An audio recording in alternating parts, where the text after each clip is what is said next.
तो भाइयों बहनों लेडीज एंड जेंटलमैन, कंटेंट के भार तले में दबता हुआ लेकिन फिर भी हार नहीं मानेंगे, एक एक करके आप तक वीडियो पहुंचाते रहेंगे। मुझे पता है कि जेन वी बाकी है, उस पर भी वीडियो आएगा, काम चालू है, चिंता की बात नहीं है, जल्दी तो आपको देखने को मिलेगा एक आधी दिन में। लेकिन रविवार रोस्ट वर्स वॉर होता है, आपको सब मतलब रोस्ट वर्स का वार होता है, आप सबको पता ही है। तो आ गया हूं मैं लेकर के बहुत सारा कुछ जो रहता है वो। और देखो, रोस्ट वर्स का मतलब है खुशियां बांटना, आपके चेहरे पे मुस्कुराहट आ जाती है, मैं जानता हूं। लेकिन इस हफ्ते की शुरुआत थोड़ी सी बैड न्यूज से करेंगे। मैथ्यू पेरी, जिनको आप फ्रेंड्स के चैंडलर बिंग के नाम से भी जानते होंगे, लास्ट वीक ही सैडली पास्ड अवे। इनके कैरेक्टर चैंडलर बिंग ने मेरे बुरे टाइम्स में मेरा बहुत ज्यादा साथ दिया है, तो मैं इससे बहुत ज्यादा शेकन अप था। तो मैं बस इतना ही कहना चाहूंगा कि may your soul rest in peace, you will always be the one who made me laugh. तो चैंडलर बिंग की प्रथा को कंटिन्यू करते हुए रोस्ट वर्स को आगे बढ़ाते हैं। क्रिस्टोफर नोलन ने कहा कि वो बायोपिक टर्म से खुश नहीं है। उनको लगता है कि किसी भी इंसान की लाइफ को 2 घंटे और आपके केस में 4 घंटे में दिखा पाना इम्पॉसिबल है, तो बायोपिक टर्म थोड़ा रिडक्टिव फील होता है। तो आपने अपनी पिक्चर का नाम ओपनहाइमर क्यों रखा? जापानी दिवाली रख देते।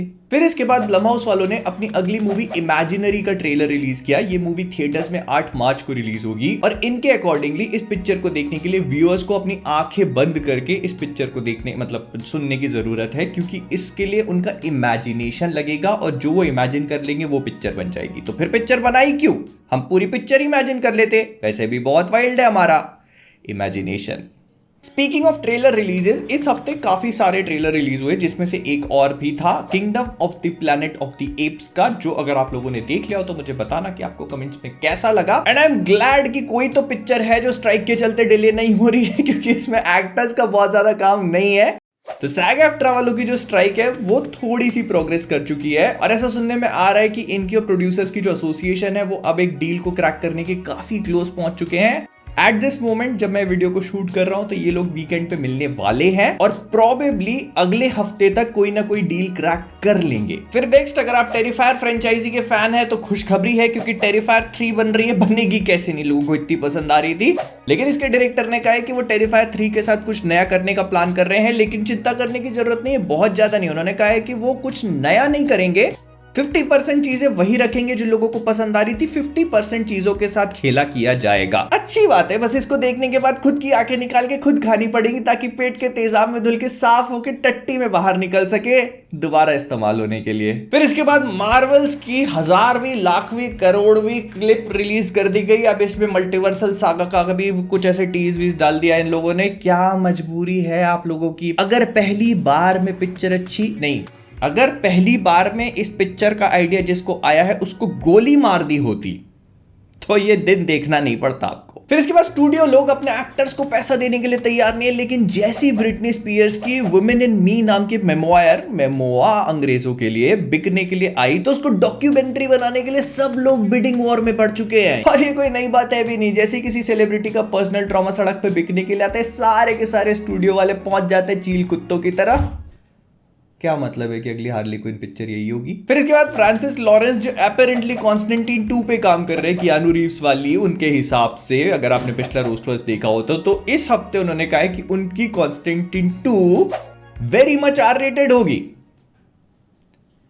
देखना जेम्स भैया ये क्या बोल रहे हैं। फिर नेक्स्ट, लॉरेंस शेर ने कहा कि जोकर 2 काफी लोगों को सरप्राइज कर सकती है और बहुत ही ज्यादा रिस्की मूवी है, अपने पोस्ट प्रोडक्शन की फाइनल स्टेजेस में भी पहुंच चुकी है। तो मैं बस इतना ही कहना चाहूंगा कि शेर सिंह, मेरा मतलब है कि शेर जी, जिनके घर शीशे के बने हो वो थैली में सूसू करते हैं। फिर इसके बाद चैड स्टालिन्स्की, जॉन विक के डायरेक्टर, ने कहा कि गोस्ट ऑफ सुशिमा मूवी जो है उसकी स्क्रिप्ट को उन लोगों ने एकदम बहुत ही क्लोज कर लिया है and they are getting their shit together on it. कभी कभी इनके अंग्रेजी शब्दों के हिंदी अनुवाद करने में मेरे को भी शर्म आ जाती है। फिर इसके बाद स्कारलेट जोहानसन, हाँ हमारी वही ब्लैक विडो वाली, भूल तो नहीं गए, तो उन्होंने एक ऐप के अगेंस्ट लीगल एक्शन लिया है जो कि उनकी लाइकनेस का इस्तेमाल कर रही थी AI के थ्रू एड्स को जनरेट करने के लिए, उनकी वॉइस और उनके शक्ल का। ये ऐप वैप छोड़ो, पहले तो ये बताओ इतना बड़ा पाप ऐसी ऐप दुनिया में एग्जिस्ट करती है और हमको पता भी नहीं है। तो द मार्वल्स रिलीज होने को 1 ही हफ्ता बाकी है, लेकिन इसको लेकर एक बढ़िया सी खबर आई है। ऐसा कुछ हुआ कि इस मूवी की डायरेक्टर निया डिकोस्टा ने इसके पोस्ट प्रोडक्शन के टाइम पे इसे छोड़ दिया और वो दूसरी मूवी डायरेक्ट करने चली गई। और इसे देखकर लोगों ने कहा कि कोई ऐसा क्यों करेगा, स्पेशली तब जब आप $250 मिलियन की पिक्चर बना रहे हो। मैं बताता हूं क्यों। उन्होंने पिक्चर देखी और उनको समझ में आ गया कि अंत नजदीक है, इससे पहले कि लोगों को पता चले मैंने क्या किया है, जल्दी जल्दी 2-4 पिक्चरें बना लेती हूँ। फिर इसके बाद इट IT वो जोकर वाली है, अगर आप नहीं जानते तो उसका एक प्रीक्वल शो बन रहा था वेलकम टू डेरी, उसको डिले करके 2025 कर दिया गया है। लेकिन चिंता की कोई बात नहीं है क्योंकि हाउस ऑफ द ड्रैगन 2024 में रिलीज होगा, वो भी गर्मियों में गरम करने आएगा। फिर इसके बाद स्वागत है आप सभी का हमारे साप्ताहिक गेमिंग सेगमेंट में। तो सबसे पहले माइक्रोसॉफ्ट ने हाल ही में अनाउंस किया कि जितने भी थर्ड पार्टी कंट्रोलर्स हैं वो Xbox पे उनका यूज बंद कर देंगे 12 नवंबर से। तो जो भी नित्यानंद और लॉजी टेक्नोलॉजी के कंट्रोलर्स यूज करते थे उनको आग लगा दो सबसे पहले। फिर इसके बाद IO इंटरैक्टिव जो कि हिटमैन की सीरीज बनाने के लिए रिस्पॉन्सिबल है, वो जेम्स बॉन्ड के गेम पे काम कर रहे हैं। तो उन्होंने रिसेंटली कुछ स्टेटमेंट्स दिए। उन्होंने कहा कि उनका जो जेम्स बॉन्ड गेम है वो रॉजर मूर की पिक्चरों की बजाय डेनियल क्रेग की पिक्चरों जैसा होगा, थोड़ा ग्राउंडेड तरीके से काम करेगा। प्लस अगर आप हिटमैन जैसा एक्सपीरियंस एक्सपेक्ट करके जा रहे थे तो वो मत सोचना क्योंकि ये थोड़ा स्क्रिप्टेड टाइप का होगा। एंड मुझे सारी चीजें सुन के बहुत ही बढ़िया लगा। That is what I want a James Bond game to be. आखिरी अच्छा जेम्स बॉन्ड गेम जो मैंने खेला था वो 2010 या 11 में था शायद, जेम्स बॉन्ड ब्लडस्टोन। अगर आप लोगों ने ट्राई नहीं किया तो आई वुड स्ट्रांगली रिकमेंड,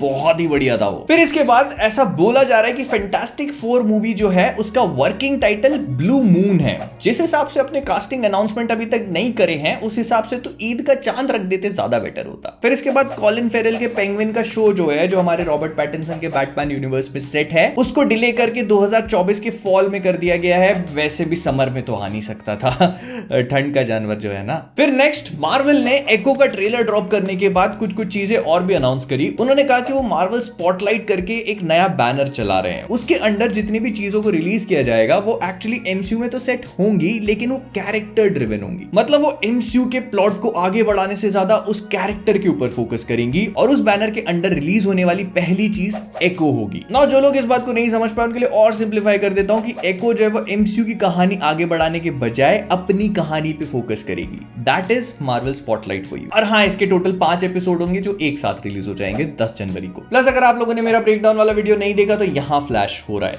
देख लेना, डेयरडेविल है उसमें। फिर इसके बाद साप्ताहिक एनिमे न्यूज में आप सभी का स्वागत है। तो अटैक ऑन टाइटन का फाइनल एपिसोड जो कि 1.5 घंटे का था, अभी से 1 घंटे बाद रिलीज हो जाएगा। मैंने अभी तक देखा नहीं है क्योंकि रिलीज हुआ नहीं है। जब तक ये एपिसोड रिलीज होगा ऑफ कोर्स आप सभी लोग देख चुके होंगे। मुझे कमेंट्स बताना आप लोग को देखकर कैसा लगा। और समहाउ इसको क्रंची रोल अपने प्लेटफॉर्म पे स्ट्रीम नहीं कर रहा है, उन्होंने राइट्स नहीं लिए, भगवान जाने क्यों। फिर इसके बाद spy family code white movie जो है 22 दिसंबर को जापान में रिलीज हो जाएगी। और शो अच्छा था, मूवी भी अच्छी होनी चाहिए आई थिंक। फिर next the boy and the heron की ग्लोबल रिलीज डेट्स धीरे धीरे करके हमको पता लगनी शुरू हो चुकी है, लेकिन उसमें इंडिया का नाम कहीं पे भी नहीं है। मुझे नहीं पता कि इंडिया की रिलीज डेट अभी तक क्यों नहीं आई है। आई होप कि आ जाए because of the English cast they have included. नहीं पता कि कौन कौन है तो पिछले एपिसोड में देख लेना रोस्टवर्स के। Dave Bautista, Robert Pattinson, William Dafoe, थोड़े से ही नाम है, भरे पड़े हैं भाई लेजेंड्स। और इसके बाद आप सबको पता है कि क्या आने वाला है। You know what segment time it is the Deadpool 3 segment time. सबसे पहले तो शॉन लेवाई ने कहा कि इस मूवी का नाम डेडपूल 3 नहीं है। उन लोगों ने अभी तक नाम डिसाइड नहीं किया। वो कभी इस पिक्चर को डेडपूल वर्सेस वोल्वरीन कह देते हैं, कभी डेडपूल एंड वोल्वरीन कह देते हैं, कभी डेडपूल एंड वोल्वी कह देते हैं।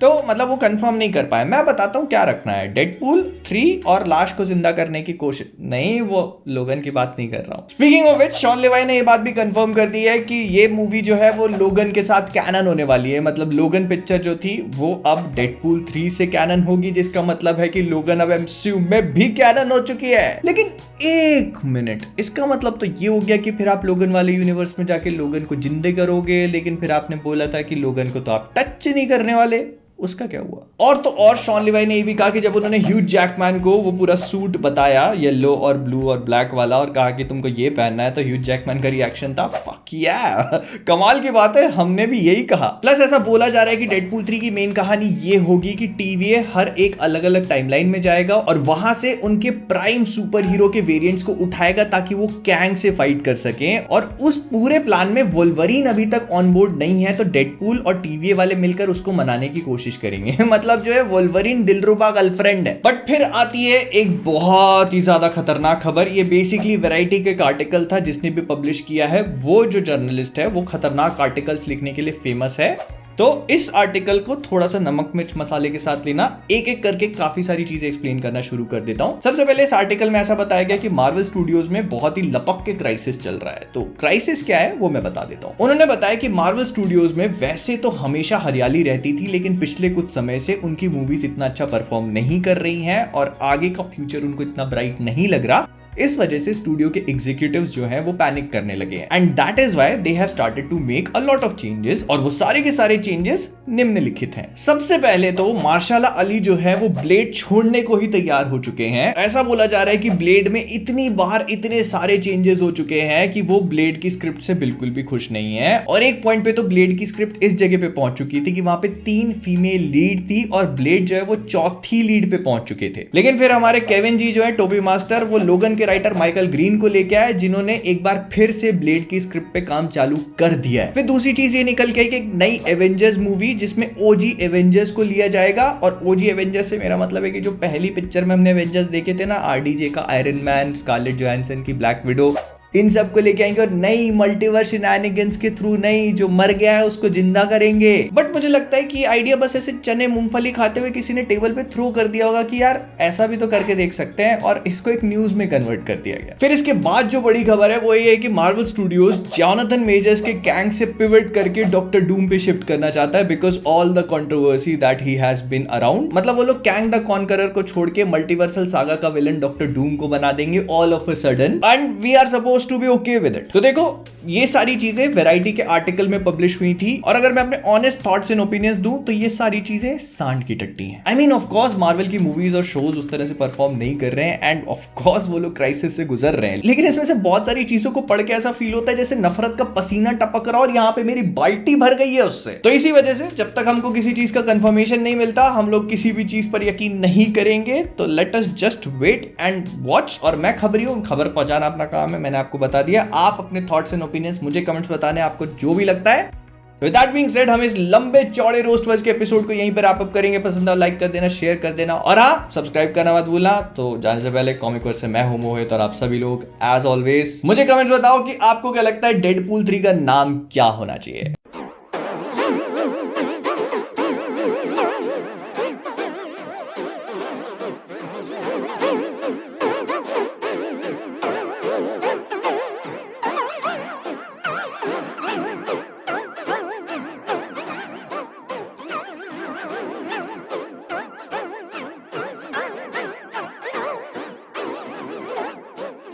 Woo!